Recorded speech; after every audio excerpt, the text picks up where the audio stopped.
Welcome to the Festival of Storytellers.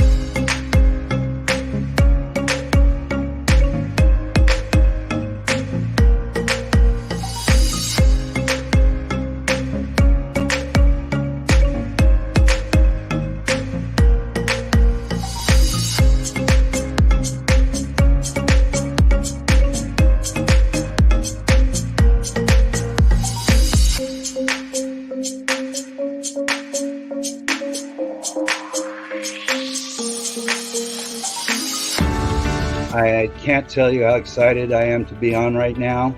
It's been a couple of weeks of excitement getting prepared, and I've done a lot of things in my life, but this has got to be close to the top. Thank you, and Reader's Magnet, and thank you, John, for putting this forth and taking the chance on us authors in presenting this out to the world. I've enjoyed this immensely, Joanne. Ellie, so have I. Thank you for who you are, and thank you, Reader's Magnet. You all are beautiful, and you've worked so very hard, and we are blessed. We are. I thank everybody that's involved with this process, because we know writers need readers and writers need publishers. We thank Reader's Magnet and everybody that's involved. I love Reader's Magnet. They say, we share your stories with the world.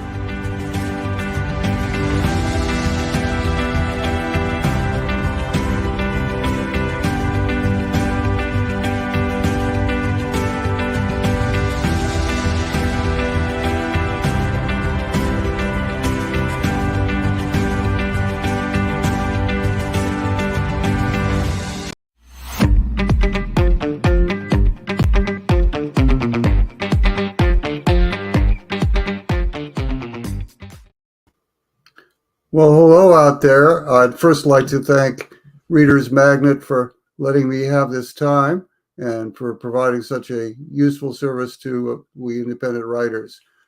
I'm talking to you about my third book of poetry called Kintsugi. And Kintsugi is a Japanese art form. It basically means that you take broken pieces of pottery and you mend it with golden lacquer. And the end result is a piece of artwork that is far more valuable than the original. And my intent here was that our world is kind of made up of broken pieces. We've got fragments and divisions and so forth. And my idea is that you should use your life and to try to put the pieces together in a way that makes something that was better than when it started. Okay, my background is an odd thing for a writer. I designed computer systems for most of my career and was at MIT designing air traffic control equipment. And the way I got into poetry was in undergraduate school. They insisted that all of us science nerds had to take the basic freshman English course. And I was dead set I wasn't going to waste a semester on freshman English. I figure I could read and write by the time I got into college. So University of Michigan had a deal. If you could get a professor to sign off, you could take any course you wanted. So I found a course which was a graduate level poetry writing course. Yeah, right, a freshman not interested in the arts. But anyway, the professor took me in, and I never worked so hard for a gentleman's B in that course. But the net result is I've been writing poetry ever since. And this, as I may mention, this is my third book, and I'm about a quarter of the way through number 4. I would also point out is my professor in that course was Donald Hall. And if you're poetry fans, you may remember that name. But it's funny, whenever I go into a bookstore, poetry is usually shelved alphabetically by author. So Grappel is right there next to Hall. So I wonder if he knew that this student who came to him and said, "Can I take your course?" And he said, "It's your funeral." Anyway, that's how I got into writing poetry. This book, Kintsugi, has got a lot of different directions. Oh, yeah. Well, the title is, and the featured poem is about the Japanese art form of making broken pieces into a whole that's worth more than you started with. In fact, if you will, I will actually read you that poem. I am a flawed vessel. Cracks show through the armor that I show to the world. Chips and dents, gouges and scrapes from my 70 years of living. Some parts of me show some signs of wear, and some parts have been replaced. We live in a broken world, its surface fractured by real and artificial divisions. Hundreds of national and personal boundaries scarred surface and burrow deep. Some borders are natural, shining rivers, wave-washed coastlines, visible from high above, but some are crater-marred war zones, retaining the memories of hurts and vengeances from long ago, while some barbed wire edges mark minefields, killing zones of no-man lands as current as this evening's news report. This poem, like its author, is imperfect. It doesn't rhyme. The rhythm of its words does not always flow smoothly as I'd like, not like the air and water flowing across the eroding edges of unnecessary separations.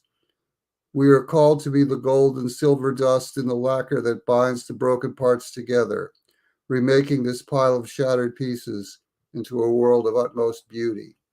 And I would like to thank if you can see let me get backwards. This actual kintsugi bowl, that's the cover photo, was done by a lady who is a kintsugi conservator out of Canada, and she was very nice to let me use the picture. Anywho, let me read. I guess some of the poems in here are political, and some of them are mathematical. As I said, I started out as a scientist and mathematician. So anyway, this is a poem called 17 Camels. One moment. That's what happens when you work in an office with shares of someone. There once was an old man who had 17 camels. He also had 3 sons. His time was growing short, so the old man drew up a will. I leave half my herd to my eldest son, whom I love. I then leave a third of my herd to my second son, whom I also love. And to my youngest son, who was always a scoundrel, I leave 1/9 of my herd.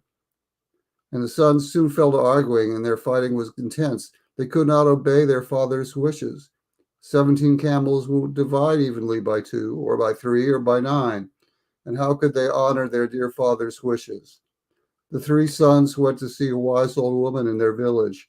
She thought about their problem for a long time. He said, I don't know if I can help you, but if you want, you can have my camel too. And the eldest son took 9 camels, half of the herd of 18, and departed. The second son took 6 camels, 1/3 of the herd, and he departed. The youngest son saw that there were 3 camels left, but I'm only entitled to 1/9 of my father's herd, 2 camels. The youngest son recognized the wisdom of the old woman. He returned her camel to her and departed the village in peace. I used to teach math. Hi. Well, poetic inspiration comes from everywhere. In fact, my first 2 books were called Gifts and Regifts because I just cannot sit down and write a poem. If you told me you've got to write a poem in the next hour, it's not going to happen.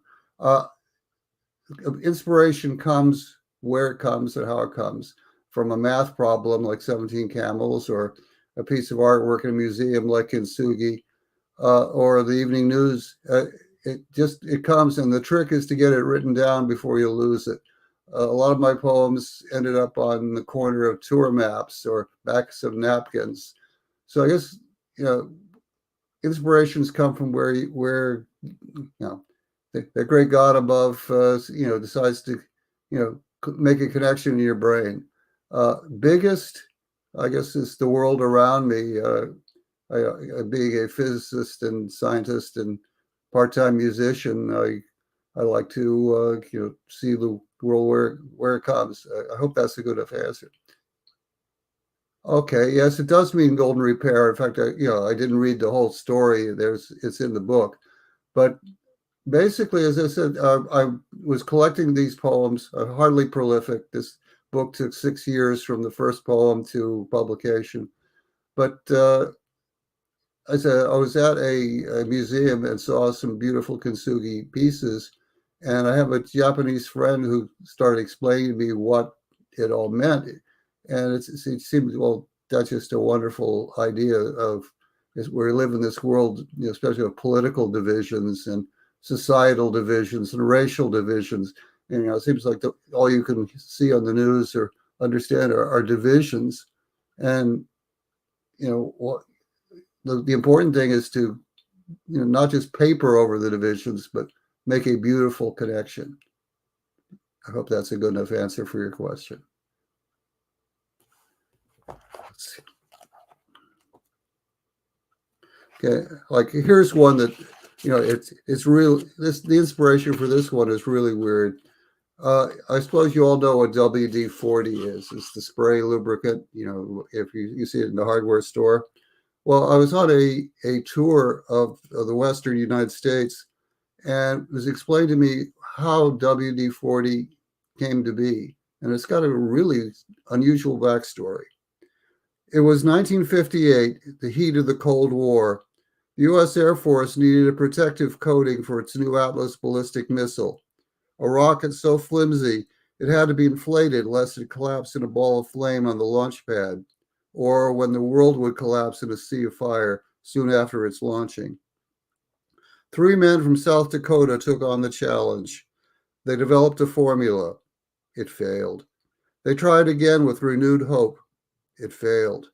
39 times they tried and failed, but the 40th formula worked, and the threat of the Atlas missile kept the peace for over a decade.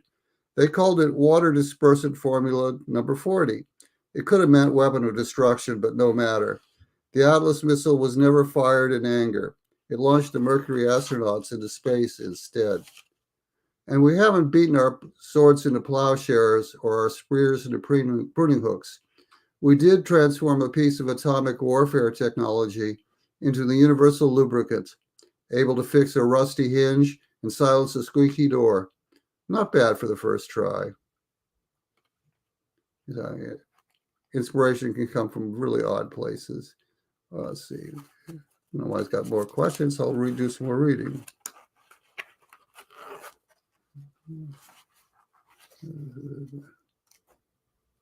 Yeah. This one really comes to me from the 2020 election, but it's even more so now. It's called Political Discourse. I already know everything worth knowing. And if you agree, I hear you. And if you don't agree, then you're part of a great conspiracy, or deluded, or both. Sometimes it's so funny just listening to your mistaken ideas. They make for such great jokes, I'm falling down laughing.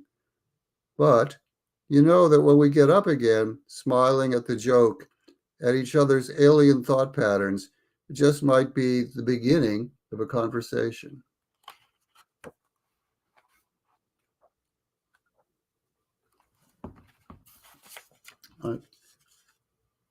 What is my process?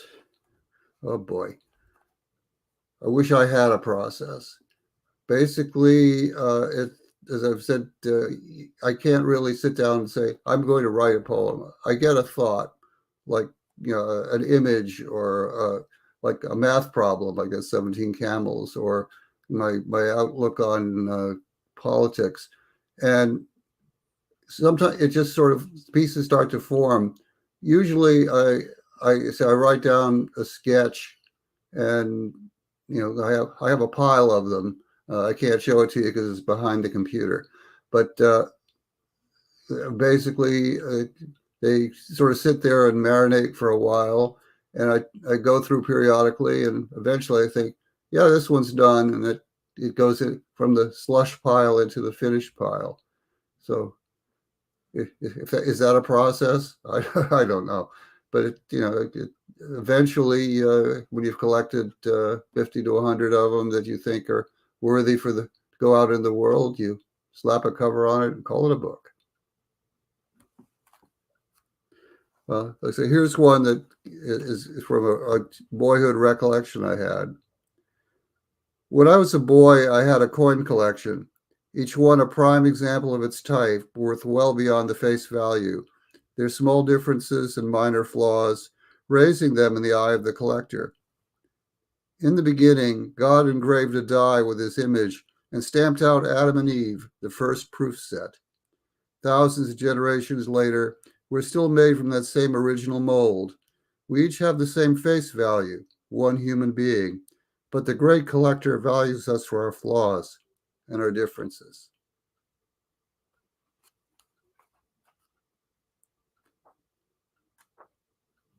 Let's see what we got here.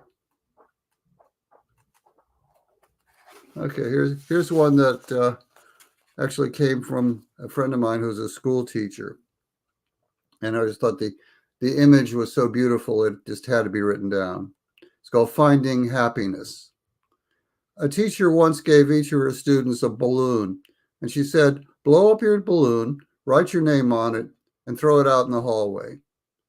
The teacher then mixed up all the balloons and said, you now have 5 minutes to find your own balloon. A frantic search ensued, but no student could find their balloon. The teacher then said, well, then try this approach instead. Take the first balloon you can find in the hallway, read the name written on it, and hand it back to that person. Within 5 minutes, every student had their own balloon. These balloons are like happiness. If you only look for your own, you might never find it. But if you look for the happiness of others, you'll find your own as well.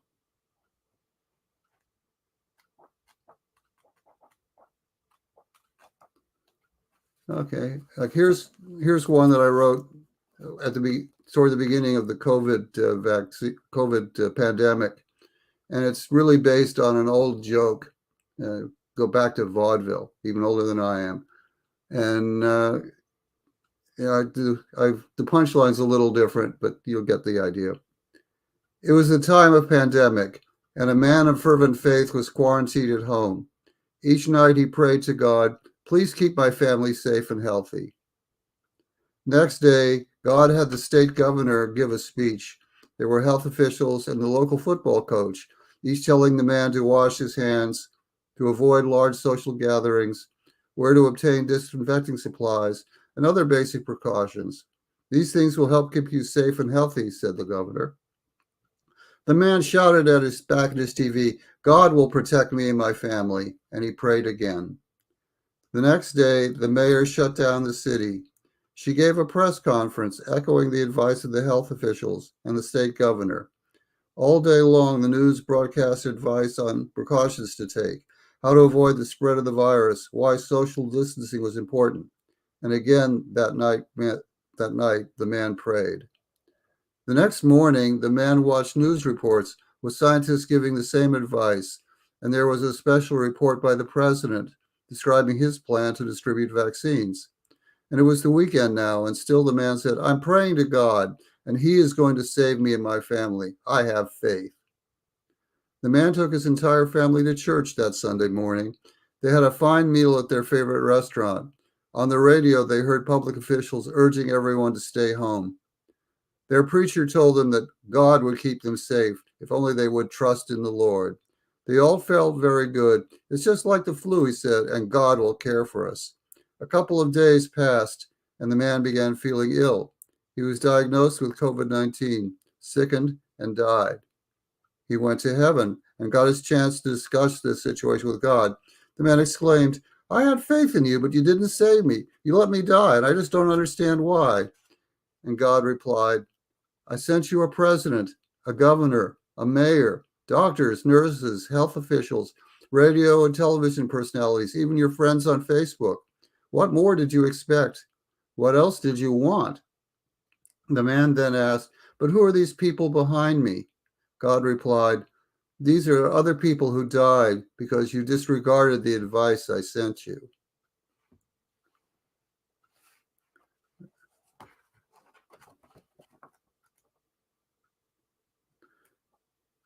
Let's see, one more. See, how's my time doing? I got about 10 minutes. As I think I mentioned, I'm an amateur, semi-professional musician. I got some CDs, and my wife and I perform a lot on auto harp. So music forms a part of a lot of my poems, and this is one that's in this book. And it's about a musical term that our choir director mentioned called heterophony. And it's a type of musical texture characterized by simultaneous variation of a single melodic line. And that was the quote inspiration unquote for this. All humanity sings the same song from start to finish, from our birth to our death, from the key signature to the double bar.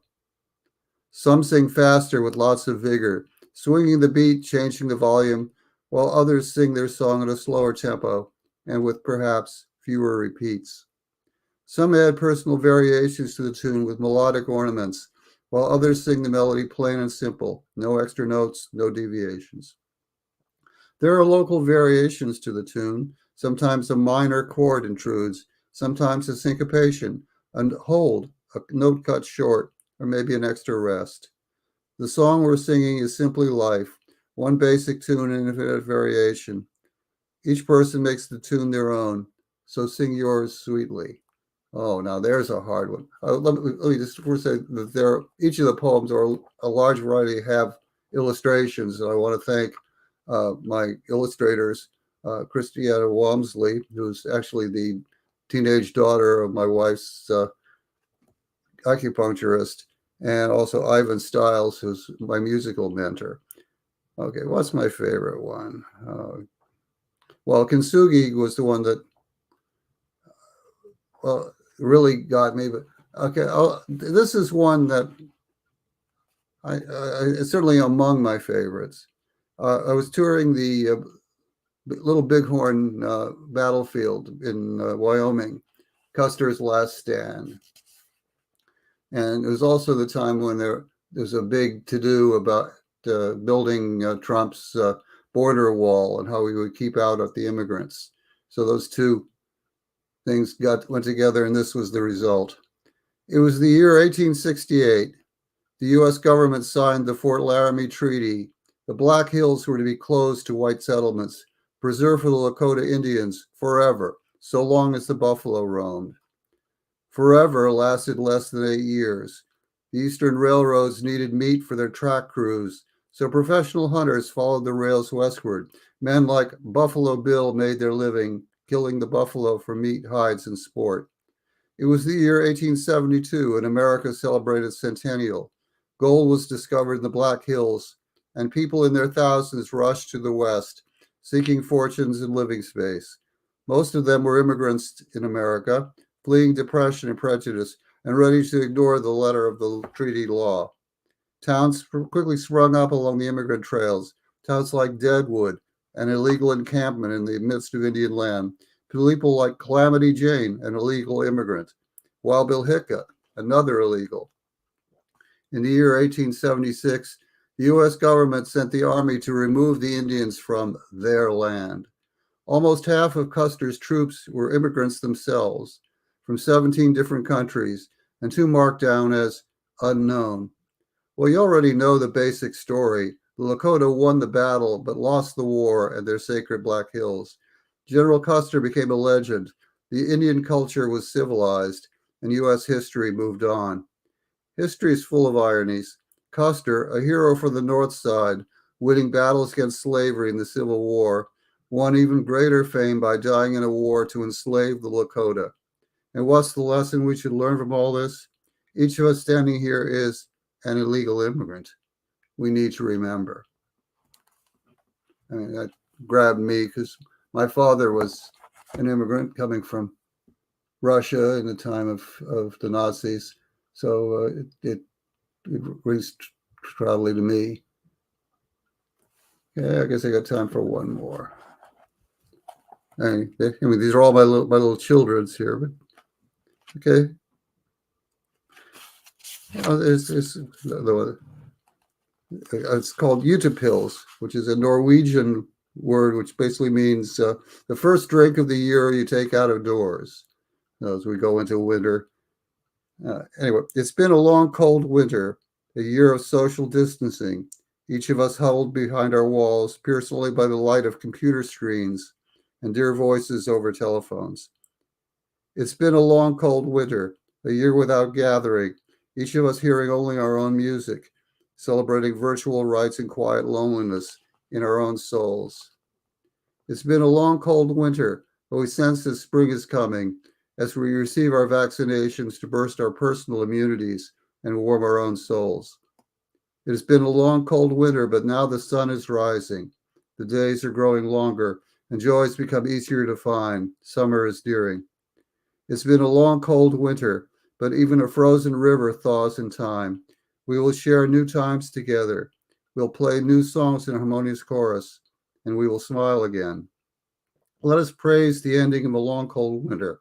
Let us raise a glass to the greening of spring. Let us drink a health to the rebirth of life, the start of a new season with song and story. It has been a long, cold winter. Let's see. My time. Let me try for one more. This one big thing that happened. I was in college when the Apollo astronauts landed on the moon, and being a science type. In fact, I was actually working for a NASA project at the time. Many of the Apollo astronauts commented that moon dust smells just like burnt gunpowder, and they should know all but two of them were military men who could recall the odor of firearms and bullets. The rockets they rode on were barely controlled bombs, the end product of wartime research for vengeance weapons. The impetus that drove NASA to the moon was fear of a Cold War with Russia, escalating into a nuclear holocaust.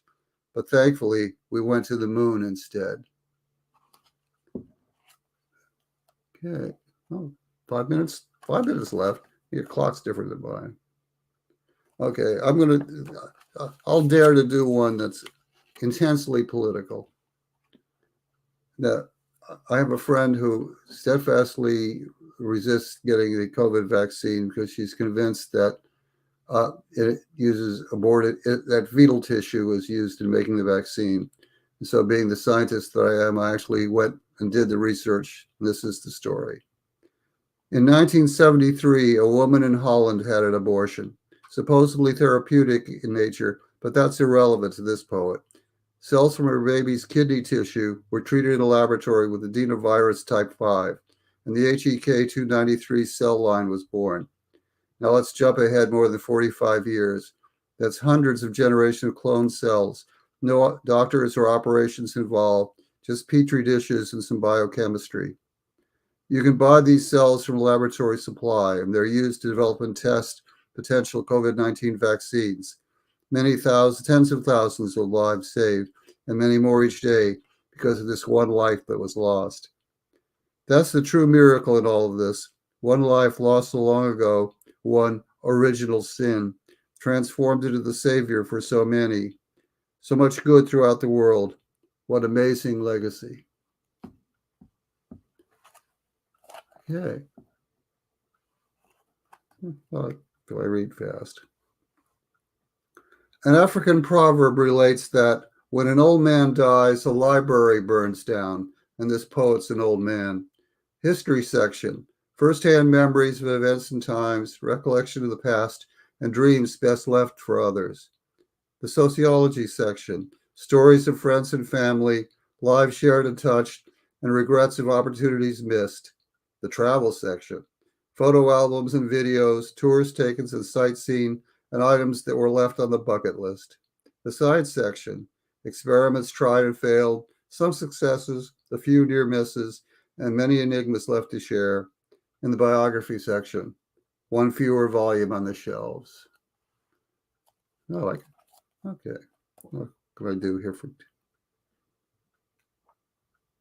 Okay, here's a really weird one. This poem was actually written while I was taking an MRI exam. You want to where inspirations come from? My wife was busy.